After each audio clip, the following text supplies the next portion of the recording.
memory of a great man, Maulana Naseem Mahdi Sahib, a dear friend of mine for over 30 years. He left this world last week. Naseem was a loyal and trusting friend that I, my husband Sam, and the rest of our family are honored to have known.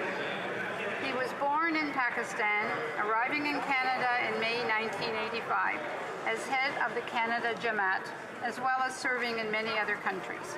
I first met him in Toronto, where he was already a well-respected and loving Muballai. He impacted thousands of families and has left quite the footprint through things such as the Batul Islam Mosque, Peace Village, and the Amity Abode of Peace. He was a champion of interfaith harmony. Naseem believed that at the core of everything was love and peace, and that working together we could achieve this for the world. He didn't believe in just coexisting. He believed in existing as one. I will never forget the work he has done, the love he has shown, and the many things he has done for all of us as Canadians.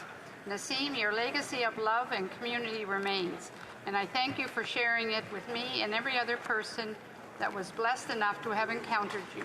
Rest in peace, dear friend, until we meet again. The Honourable